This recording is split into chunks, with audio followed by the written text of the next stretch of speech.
Abe mikwana abanda bambaniza ku Chosen Generation. Olwaleero ngenda bankulaga ebirooto nga 8 ebiraga nti Mukama Katonda akuyita mu buweereza. Ebirooto ebiraga nti Mukama Katonda akuyita mu buweereza. Amikwano ze brother Steven wano ku Chosen Generation tubanga tunyonyola ku birooto ebyenjawulo n'okuyigirizibwa mu areas endala nga bana ba Katonda. So obanga oli mupya mukwano gwange subscribe ngokonekade yengeri yokaje nyizo kukakasa ntosobola kumisinga videos of zitekayo almost buli lunaku. Okona kade buli wetikayo beti video bakwa notification. So kiba kizibu nnyo kubanga oyitwako buli oja online bakulaga nti bali nakinataddeyo. Watu osubscribe zino takona kade ojja kubanga oyitibwako mukwano gwange. Sagalo oyitibweko obubaka bonna ovano ku Chosen Generation. Now olwaleero nga bwe nkugambye nti ngenda bankulaga ebirooto ebiraga nti Mukama Katonda akuyita okubeera omuweereza we. Ekyo tekisooka okuloota nga bakufukako amafuta. Yes, kino kyali kintuseeko nga bafukako amafuta and most of the times mu kirooto ekyo ne papasi amafuta ago eberiviringa. For my sake bali bafukako amafuta nga njogera tigano ga buweereza Mukama yebazibwe nnyo. So okulota nga bakufukako amafuta mu kirooto mukwano gwange ekirooto kiba kiraga nti Mukama Katonda akuyita mu buweereza. Now buli kyoto kira kigenda okugerako nako olwaleero kiba kirungi nnyo n'ogenda n'okufamiga ne Mukama exactly ki Mukama Katonda kyakuyitira kubanga obuweereza bwa njawulo. Jukira fenna gwe nange omulokole fenna tuli omubiri gumu ogwa Kristo, tuli bitundu bya njawulo. Of course kiraga nti tukola emirimu egy'enjawulo ku lw'omubiri gumu ogwa Kristo. Abamu muli bigere, abala muli mikono, abala muli lubuto, sizira kuyawandiikibwa naye ng'omutwe guli gumu Christ. Christ is the head of this body. For abasigadde tuli bitundu birala. Of course ebitundu ebirala byonna bisavinga omubiri for one common goal, for the benefit of this mubiri. Mukama yebazibwe nnyo. So olina omulimu gw'olina okukola mu bwakabaka bwa Katonda, olina omulimu gwakuleesa. Buli muntu yenna olina calling yo. Kakati calling yeeyo oluusi mu mbeera obugabirizibwo. Sometimes olina waliwo ebintu by'oyinza okuba nga osabira oyagala Mukama Katonda abeeko byakyusa naye nga obugabirizibwo buli mu magenda go buli walala nnyo. Obanga oli magenda go, let's take an example of Moses. Bwe yalinga okuyitibwa kwali kubanga ajja abaana ba Isirayiri mu nsi y'e Misiri abatwali mu nsi esuubize Kanani kuzira ku Genesis. Okuyitibwa kwe kwali kwekwo. Kati obugabirizibwe bwonna bwali mu kuyitibwa kwe. Ekitiibwa kye kyonna kyali mu kuyitibwa kwe. Erinnya lye nakati okubanga tumumanyi lyali mu kuyitibwa kwe. Before nga Mukama tannaba mu kumuyita tewali yandimutegedde. So buli kintu kyonna ky'onoonya kiri mu kuyitibwako nga bw'otambula olugendo lw'okuyitibwako nga bw'otambula ng'oweereza Mukama Katonda alina by'atadde mu kkuolyo nti mweno siteesi eno gyasinkana mu kino wano gyasinkana kino wano ojja kusanga challenge bw'eti ojja giyitamu bw'oti. Kati amikwana abamu muli mu challenges ze muyitamu naye nga tolina kuziyitamu olw'ensonga toli mu magenda gwe just betting around. So kirungi okutegeera okuyitibwako n'oba ng'otambuliramu okwo kubanga provision eri omwo, security eri omwo. Buli kimu kyonna ogenda kubanga okisanga omwo olusaba munababeezi be munoonya ogenda basanga mu calling yo. Kubanga omuntu ajja okuyambako nga helper ng'omusajja alina kujja nga alina strength almost esinga eyo kubanga so backing up ku buli mujogeno okubanga okolera Mukama. N'omukyala kye kimu oyagala okuyamba omuntu oyo Mukama Katonda gwayise gwosaze mu calling ye. Kizibi nnyo okusanga omuntu ng'ali mu kutangatanga bw'ati nga tannaba kutegeera calling ye. Sigamba nti nga mugagga nedda. Ngamba ngo already ategeera Mukama Katonda kyamuyitira. Kiba kirungi nnyo kubanga otegeera omuntu ogenda okudiringa naye. Kubanga pastor otegeera nti ngenda kubeera mukyala pastor, of course notegeera kikikwalinga okubeera mukyala pastor. Bantu bangi nnyo bageze relationships nga tebategeera calling zaabwe. Kati batuka mu relationships and people are frustrated. Ono pastor ayagala kusiiba, omukyala ayagala bya mubiri. Olaba conflict y'amaanyi nolanga omuntu omu amenyeka ku lw'omulala. Oba kitegeera. So kirungi okuba nga otegeera calling okugambye buli kintu kyo Mukama akiplacinze omwo n'ebintu by'osabira ennyo Mukama Katonda bitadde omwo. Kijja kwewunyisa nnyo nti bonna bootegedde mu calling ojja kulaba nga ebintu ebimu tokyetagana kubisabira. Sina bagenda ku birooto birala olw'ensonga njagala nkunnyonnyola otegeere lwaki weetaaga okumanya calling yo ng'omwana wa Katonda. Ebintu oluusi by'osabira mukwano gwange mu calling yo tebeetaaga nnyo okusabira. Bijjanga resources, bijjanga bugabirizi okubanga bikuyamba okukola omulimu ogwo. Ng'oluusi weetaaga kusabira ekyo Mukama Katonda kyagala okukola bino ebirala byonna. Just by the way nyongeza Bible nga bwegamba nti soko nyo butukifu n'obwakabaka bwa Katonda ebirala binakwongerako. Some things mu bintu bya Katonda nyongeza. And most of us, we are burning time. Okubanga tusaba ennyongeza instead of focusing on our callings. There are things I don't pray for. There are things I don't pray for, they come automatic because imampeereza Mukama. Okay? Some people who are abankyogera entya tebayinza kukitegeera kino. Ne mukwano gwange was sticking up calling you ebintu birala byonna bijja automatically. Now think about it.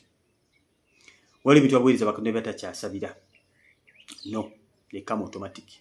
As long as they are sticking to the calling. Okay? Ekyoto namba 2 okulota ngolaba olabirira abaana.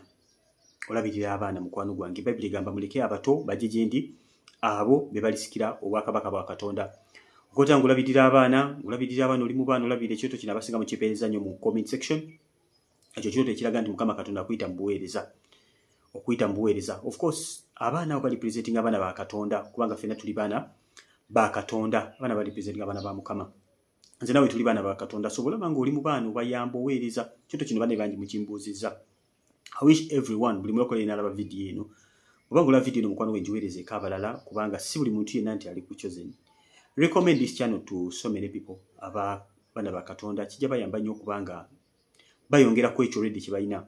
Kyolina okutegeera ng'omwana wa Katonda nze omulimu gwe nkolanga Brother Steven n'omusumba ogwakola n'omuntu omulala yenna gwakola nagambe ffenna tuli bitundu bya njawulo.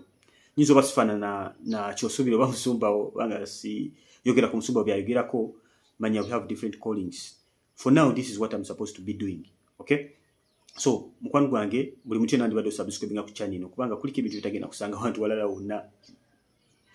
So kikulu nnyo okubeera ng'otegeera ebintu bino ng'omwana wa Katonda. So olota oli mu baana obakolamu manya nti Mukama Katonda akuyita okubeera ng'oweereza mu ndiga ze, kuweereza mu baana be kubanga abo bonna bakkiriza Yesu yaba obuyinza okufuuka abaana ba Katonda.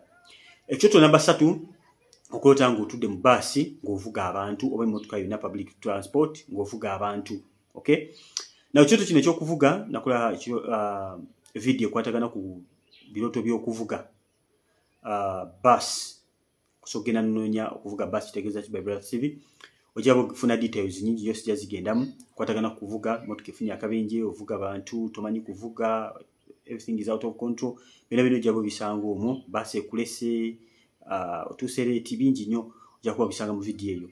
Kijja kwogerako olwaleero kwefasalizinga konti olota ng'ovuga abantu mu bus Mukama Katonda bakuyita mu buweereza. Olaba abantu bati mu bus batudde bangi ng'obavuga bulungi Mukama Katonda abakuyita mu buweereza. Osobola era muweereza Mukama at the same time Mukama nakozesa ekirooto ekyo ng'obadde tovuga abantu bulungi nga tokola mulimu gwa Katonda bulungi okulaga how you're doing your job ng'omwana wa Katonda. So otovuga abantu mu basi tonatandika kuweereza Mukama manya nti Mukama Katonda akuyita okubeera omuweereza we. Nabagambe bwe njogera kuweereza Mukama sitegeeza kubeera pastor. Mufune bulungi sitegeeza kubeera pastor. So kikulu nnyo kubanga tutegedde exactly mu kirooto ekyo Mukama Katonda kyakuyitira okubanga weeyawula. Okubanga obuuza Mukama kiki Mukama Katonda kyonjagaza. Nga bwe yayita Samwiri okuyita mu Samwiri yali abeera ne Eri kabona nga yeebase Mukama n'amuyita Samwiri n'azuuka n'agenda eri kabona n'amubuuza Mukama ng'ompita kina mugamba no. Kyabawo emirundi 3 n'amugamba no.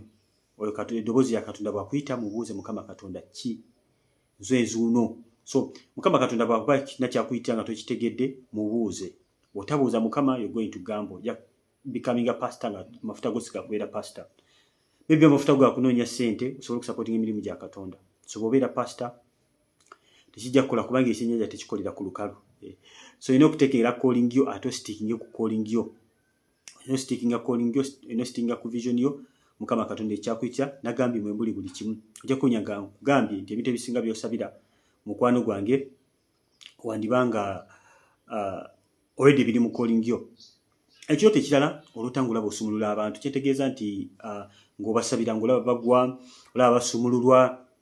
Mukwano gwange akabonero kalungi akalaga nti Mukama Katonda akuyita okubeera omuweereza we okubanga osumulula abantu be. Bantu bangi nnyo bajogibwa omulabe Sitaani. Yesu yagamba nti the reason why the Son of Man came was to destroy the works of the devil. Sitaani yajja okubba okutta n'okuzikiriza. Naye Yesu yajja ffe tube n'obulamu. Obulamu obuli mu Yesu bumanifestingibwa abo Mukama Katonda bataddewo those who are called okubanga bamukolera omulimu ogwo.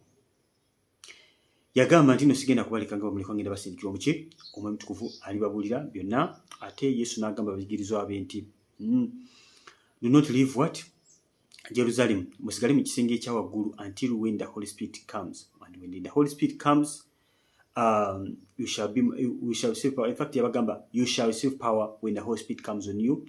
Acts 1:8.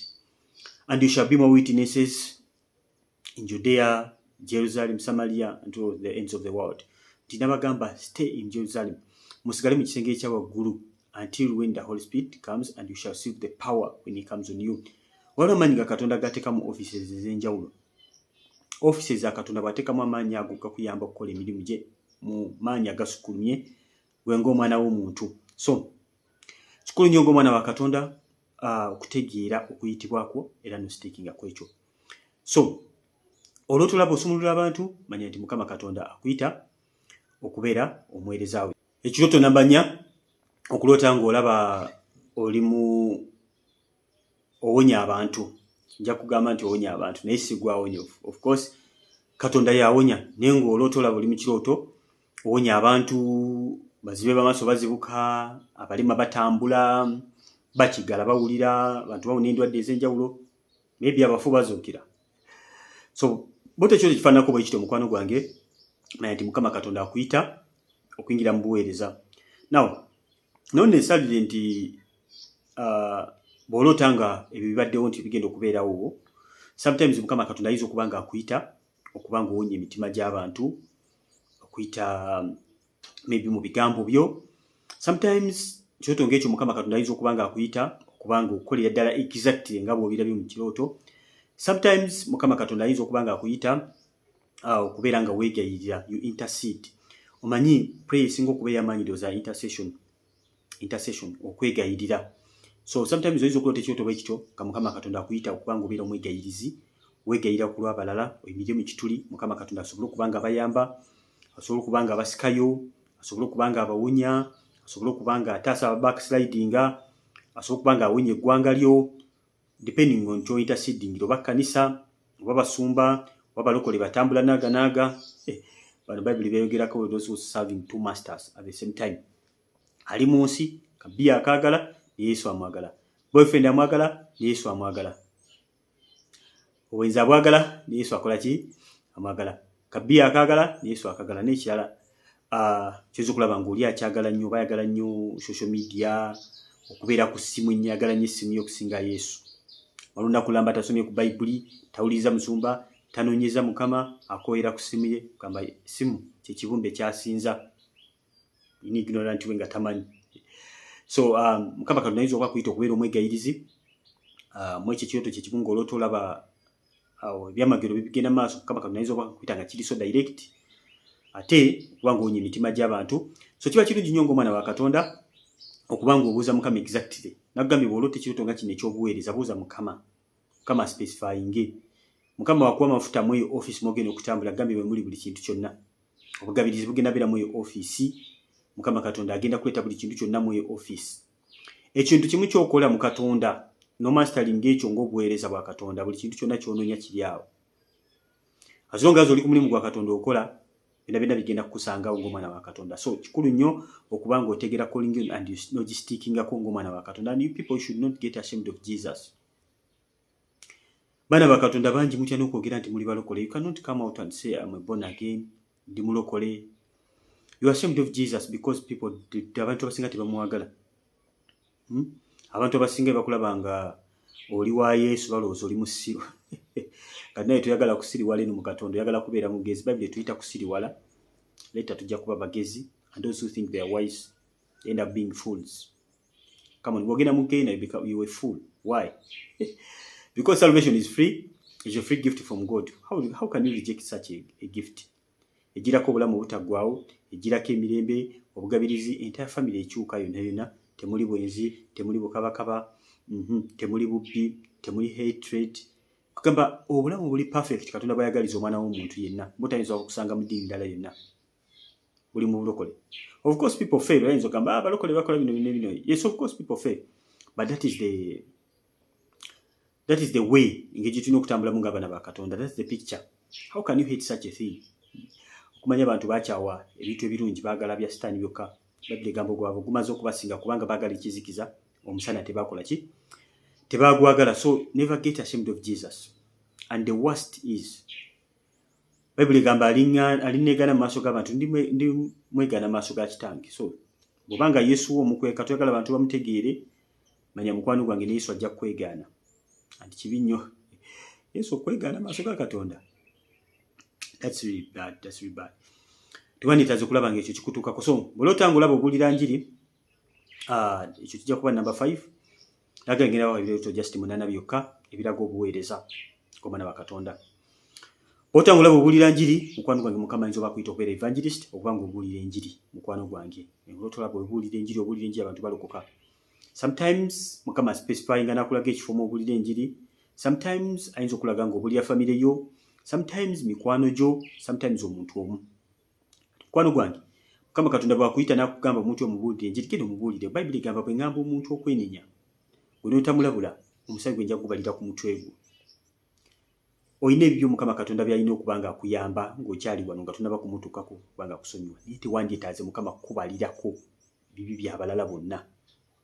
Kati buli lw'ogaana okuweereza Mukama Katonda bakuyita kulabula bantu kubanga badduka ekkubo ly'okufa. Kati buli lw'ogaana mukwano gwange omusaayi gw'abo bantu Mukama agenda kugubalira ku mutwe gwo. Oli mujeemu. So si kibi okubanga obuulira enjiri, si kibi okubanga introducing Yesu ku bantu abalala. Tell people about Jesus. Don't care about people. Tobafaako nnyo. Tell them about Jesus because otaasa bulamu bwabwe. They don't know. They are ignorant about Jesus. Gwe babuulye tofaayo. Omulala asiga, omulala n'akungula. Omulala n'akola ki? Katonda yaleetera abantu okwenenya sigwe, yaleetera abantu okukyuka. Don't mind. Nobanga obuulira abantu nga tebakyuka, nga tebeenenya, gwe tofaayo, gwe siga ensiga eyo, gwe babuulire ku Yesu, at least introduce them to Jesus. Ensonga lwaki abasinga twalokoka nga mu nsi ezimu kati nga mu Buwarabu, abali mu Buwarabu mukimanyi si kyangu nnyo Omuwarabu okulokoka. Naawe si kyangu nnyo okumubuulira ku Yesu. Mukama yeebazibwe nnyo. Ensonga lwaki ffe abali mu Uganda oboolyawo kyatwanguyiramuko okulokoka wawusi kyangu nnyo, olw'ensonga nti twakulira mu madiini agogera ku Yesu. Yesu twali tumumanyi. Naye singa twali basamize kakonko nga mu biseera biri eddiini we yagira, kyali kibedde kizibu nnyo okulokoka. But kiwakula at least owulira ku Yesu. Mukama yeebazibwe nnyo. So ng'omwana wa Katonda, introduce Jesus to people. Abantu babuulire ku Yesu. Abantu abamu bakooyi naye tebalina muntu abagamba. How will they change? Bayibuli egamba banaakyuka batya nga tekujjako nga waliwo asisita ababuulidde ku Yesu. Mukama yeebazibwe. Babuulire. And how will they even hear about Jesus unless some people are sent? How will they preach? Bayibuli egamba, how will they preach unless they are sent? Kati Mukama Katonda akusindise okubanga obuulira enjiri abantu bakyuke. Togenze. Oli mujeemu, you have disobeyed. So olw'otolaba obuulira enjiri, genda obuuze Mukama exactly wa wakuyitibwa okubanga oweereza, okugibulira. Sometimes it's okuba street, sometimes oyinza okuba nga kyalo, door to door, sometimes nga bwegambye nti muntu omu nga Mukama Katonda alaba, sometimes agenda kufa. Nako obujulizi Pastor Tom ng'ayogera, yali alina crusade gy'agenda okugendako okubuulira enjiri. Crusade y'abantu bangi nga bamuyise okubanga abuulira enjiri. Ngomanyi crusade y'abantu abangi. Mukama Katonda namugamba agenda abuulira omuntu omu enjiri ali ku kitanda agenda nakufa. Musumba Tom n'akubira n'abagamba sorry sobodde kujja. Mukama Katonda alina gy'asindise. They did not understand. Of course they don't. N'agenda n'abuulira enjiri omuntu oyo n'agamba badde njayaana nga nnoonya omuntu ananyamba. Bulamu bwange bugenda naye nga njagala kulokoka. N'abuulira enjiri omuntu oyo n'afa n'agenda mu ggulu. Mukama yeebazibwe. Singa teyagendayo n'alowooza ogenda ku crusade, omusaayi gw'oyo muntu Mukama yandigubalidde ku mutwe gwe. So teweekola ebyo nga bw'oyagala. No, buuza Mukama ku calling you and stick to your calling ng'omwana wa Katonda. Katonda kyagaza buli mulokole yenna. Tebereza singa buli mulokole yenna ayimirira mu office mwalina okuyimirira. Office zonna ne ziyimirira, olowooza tuyinza kubeera bamanyi kyenkana ki? Nabbi n'ayimirira mu calling ye, pastor n'ayimirira mu calling ye, akolera magero n'ayimirira mu calling ye. Kirabo kye kirala. Boogera mu nnimi, first of all Bible egamba the apostles ne bayimirira. Second, beba prophets ne bayimirira. Third, beba pastors ne bayimirira. Abokuna bebakola ebyamagero ne bayimirira. Ne aboogera mu nnimi, ffenna ne tuyimirira. Mukama yeebazibwe nnyo. Buli muntu ayimirira mu office ye, omubiri gwa Yesu gubeera so strong kubanga buli part y'omubiri yonna eba functioninga. Ekizo okuleeta obuzibu mu biseera bino bye tulimu nti abantu tebategeera kye balina kukola, so they are just meandering around. Nga n'abategedde ekyokukola osanga tebakoze exactly kye balina kukola, bakyusizza enjiri ne bagiza mu byenfuna. So buli muntu alowooza ku Katonda okujja eri Mukama alowooza ttaka, mmotoka, talowooza ku kugenda bwakabaka bwa Katonda. Kanisa ezimu tezoogera na kugenda mu ggulu. And people forgot. Bali mu bino ebintu ebinafu ennyo, and ekisingira ddala okuba ekikulu eky'omuwendo eky'obulamu obutaggwaawo bakivaako. So Bayibuli nga bagamba kigasa ky'okulya ensi yonna n'ogimalayo omwoyo gwenegenda mu kuzikirira. So bali mu kunoonya bintu bya nsi and they end up perishing. Twagala kubeera bwotyo ng'omwana wa Katonda. So mukwano gwange bw'olotanga oli mu preachinga, buuza Mukama and go and do your work. Obugabirizibwa obulimu ekyo. Nimujja kuba obuulira enjiri, Mukama Katonda akwate ku muntu omu. Mukama Katonda akusindikira omuntu. Mukama Katonda akusindikira obugabirizi. Mukama Katonda akusindikira byonna by'onoonya. Maybe omukyala, maybe omwami. Omwana ono gayagala Mukama. Ono bulijjo gwe nnoonya. Kati ng'okyali osabira mwami, osabira simanya maka, osabira kugula mmotoka, kugenda ku mwezi, bla bla bla bla. Buuza Mukama obuweereza abo otandike. Doesn't matter ne oba toli ku level gy'olaba mu birooto. Doesn't matter how you start, but how you finish. So ng'abaana ba Katonda, stick to your callings. Don't meander around. Stick to your calling no matter what happens. Sometimes mulimu okugezesebwa, sometimes mulimu attacks, sometimes persecution, but you have to stick to your calling ng'omwana wa Katonda. Ekyoto namba 7 okulaba nga okulembera abantu mu kirooto, leading people in the dream. Now watu namba subscribing mukwano gwange subscribing ku channel eno. Kona kade tulina videos nyingi nnyo zenkoze so bango tunamu ng'omwana wa Katonda zijja kuyamba nnyo. Yes, owulidde bingi okuva mu basumba bo, owulidde bingi nabagambye fena you shouldn't, you know. Obuzibu bwe tulina ennaku zino nti omuntu afunayo omuntu omu n'alowooza nti everything is in that person. Wrong. Okay? Though waliwo bannabbi b'obulimba, let me tell you that the ministries are many mu Katonda muneeno. And each ministry erina anointing yayo. So gambe buli mulokole na weetaaga channel eno ejja kuyambako okunyweza mu bulokole. Tegena kujja ku Katonda, tegena kujja ku kyomanyi, egena kuyamba buyambi kunyweza ekyo kyokola ki kyomanyi, kubanga ffenna tulina common goal emu. Ffenna twayitibwa okubanga tukola omulimu gwa Katonda. Oli bigere, oli mikono, oli kamwa, oli lubuto, but Christ is the head, is the mastermind. Ya deciding kino kigende wano, kino kigende wano, so ya deciding amagenda. So olota okulembera abantu mu kirooto, kabonero kalungi akalaga nti Mukama Katonda akuyita okubeera omukulembeze oba okubeera omuweereza we, because omuweereza we abeera alina leading abantu mu areas ez'enjawulo. Kubanga buli muntu yenna olina vision, and in your vision you have to dominate. Okay? Mu vision yo Mukama Katonda makuyita okudominatingira. Kuba ku bulira njiri, you have to dominate that area. Of course so kwanga okola emirimu emirala gyonna, ngo maybe oli asha, maybe okatini ng'okola omulimu gwo Mukama Katonda gwe yakuyitira. You dominate in that area Mukama Katonda gyakoze ki gyakuyitiddemu. Kabula Musa ya dominating okubanga kulembera bana Isirayiri. When he died, Joshua had to take over na kulembera, naye when he died abalaba taking over. So ng'omwana wa Katonda olina okuba nga ostinga kolyo ate dominating. So olota olaba okulembera abantu kabonero kalungi nnyo. Now don't confuse this dream. Osobola nga already oli muweereza wa Mukama, olaba okulembera abantu naye nga gy'oba leadinga si walungi. Oluusi okulembera abantu ng'oli muzibe. Bayibuli egamba muzibe wakulembera muzibe bona bagenda mu ki? Bagenda mu bunnya. So bw'obanga already oli mukulembeze, bw'obanga already oli muweereza wa Mukama n'ote ekirooto kino ng'okulembera abantu, now characters ziri mu kirooto ekyo ze ziraga amakulu gaakyo, oli muzibe, olaba. Okay? So kidependinga engeri gy'okulembeddemu abantu bano. Oba bavuga mu mmotoka, ng'emmotoka eri out of control batudde, obavuga bulungi nnyo. So it depends. Nje ko recommending oba yagala okumanya bingi bikwatagana ku buweereza, genda video ginakola okulota basi kitegeeza ki by Brother Steven. Kijaba kikuyamba nnyo omwana wa Katonda okutegeera. Nawe kitwadde ekyo namba 7, ekisembayo namba 8, nabagenda bw'ebirooto 8.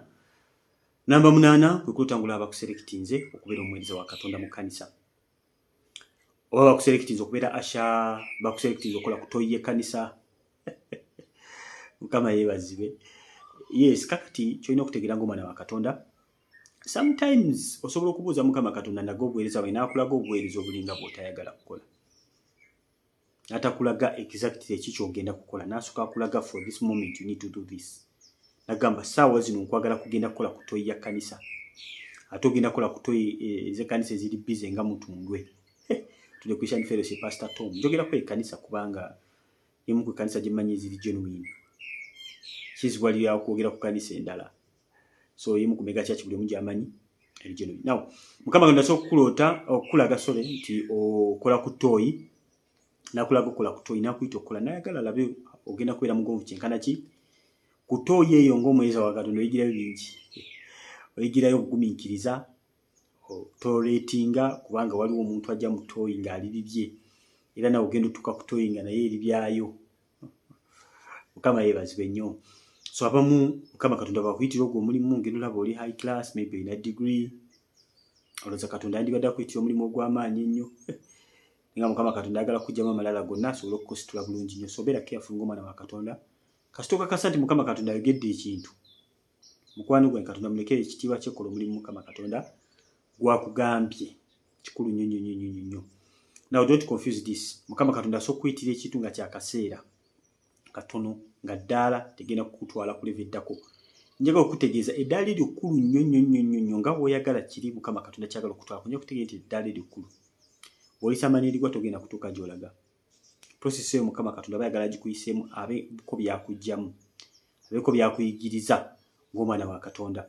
So oloota bakulonze mu kanisa oba pastor wakulonze nti ono njagala akola omulimu guno, kabonero kalungi akalaga nti Mukama Katonda akuyita okubeera omuweereza we, maybe bakulonze okukulira kwaya, Mukama Katonda ayinza bakuyita okubeera omusinza, maybe kati kankuwa ekyokulabira kuwala omukyala yampeezako ekyoto emabega kawe yankubira essimu ng'aloota batwina habati nga baali nabo bayimbi nga be bamukokinga be bamukulembera baali nabo. So kabonero kalungi akalaga nti Mukama Katonda amuyita okubeera omusinza. Of course fenna tuli basinza ni waliwo Mukama bataddewo kubanga batukulembera. Ng'okimanyi nti ono bwakwata omuzindaalo kibiina kyonna kikola ki kisumulalo omukyala bita media mumanyi bulungi nnyo. Wakwata omuzindaalo bati n'atandika obulyanga wenna eggulu lisse ku nsi.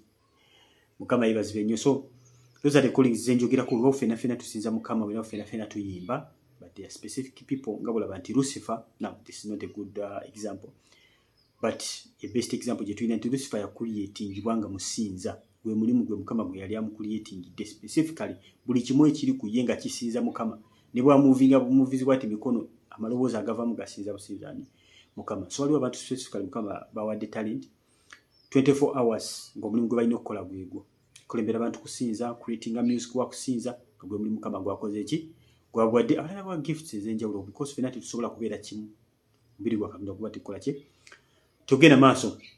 Once again brother Steven njagala okwebaza kubanga mbadde mutulaga okutuusa sawa zino. Mukama Katonda bampeera omukisa bane bwanga tunaba kusubscribe ku channel ng'oli mulokole. Noba toli mulokole simanyi ky'olinda mukwano gwange. Information esinga okuba vital mu era gye tulimu ey'omulembe ogwayononeka ogenda gisanga wano ku Kyekitegeza Generation. So subscribinga kona kukade nagambye engeri yokka gye nsobola okukakasa nti togenda kumisinga videos ziteka buli lunaku. Nkyali mafuta ga bugole Saturday eno mbaga yange muli lya Yesu. Toteka contact sa wansi just in case you want to sow ku mbaga yange. You can use those contacts namanya kwegali bulungi. Bagala nnyo mubeere bulungi mweraba sikani basi mu Kyekitegeza Generation. Bye bye.